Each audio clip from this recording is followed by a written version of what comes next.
ஆத்ம நமஸ்காரம். உலகக்ஷேம பிரகாசிகை. தலைப்பு குரு தத்துவம். துணை தலைப்பு வராக அவதாரம். தூக்கம் தெளிந்த பிறகுதான் மனம் உண்டாகிறது. அந்த மனத்திலிருந்துதான் உலகம் உண்டாயிற்று. பிறகு தான் தானே உலகத்தை எடுத்து நடக்கவும் செய்கிறது. இதுவே வராக அவதாரம். ஈஸ்வரன் வராக அவதாரம் எடுத்து உலகத்தை உயர்த்துகிறது. நாம் எங்கு சென்றாலும் இக்காணப்படுகின்ற உலகம் நம்மோடு கூட வருகிறது. நாம் உலகத்திலல்ல நடக்கிறது. காட்டாமணக்கின் பாலில் துவாரமுள்ள ஈர்க்கை தொட்டு ஊதினால் முட்டை வடிவமாக வெளியே தள்ளி நிற்பதை பார்க்கலாம். அதுபோல சுக்கிலம் வாயுவினால் ஊதி பிடிப்பிக்கப்பட்டு முன்பக்கமாய் முட்டை வடிவமாய் வெளியினுள்ளில் தள்ளி இருக்கிறது. அது பிரம்மாண்டம் என்று சொல்லப்படுகிறது. அது தவறாகும். நம்மிலிருந்து வெளியே தள்ளி காணுகின்ற இந்த உலகம் பிண்டாண்டமாகும். பிரம்மாண்டம் என்று சொல்வது பிரம்மஸ்வரூபமாகிய சுக்கிலம் இருக்கின்ற சிரசிற்காகும்.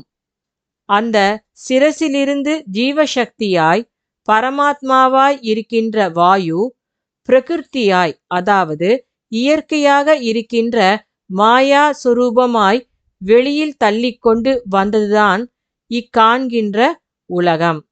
அது பிண்டாண்டம் ஆகும். அந்த பிண்டாண்டத்தை தான் தானே சுமக்கிறது. அதிலிருந்துதான் படைப்பு.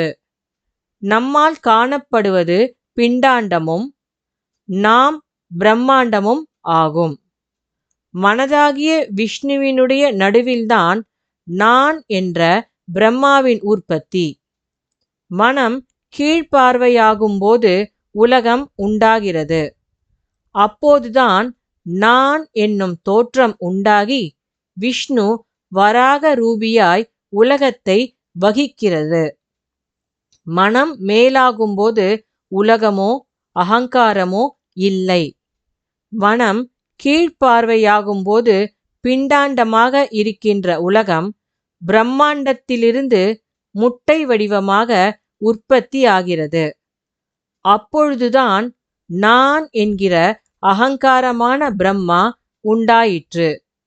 இப்படியுள்ள முட்டையின் நடுவில் உண்டானதால் பிரம்மாவிற்கு அண்டஜன் என்று பெயர் உண்டாயிற்று. அந்த முட்டைதான் மனமாகிற விஷ்ணு. அந்த மனம்தான் குரு. மனம் உண்டானது உயிரிலிருந்தாகும். ஆத்ம நமஸ்காரம்.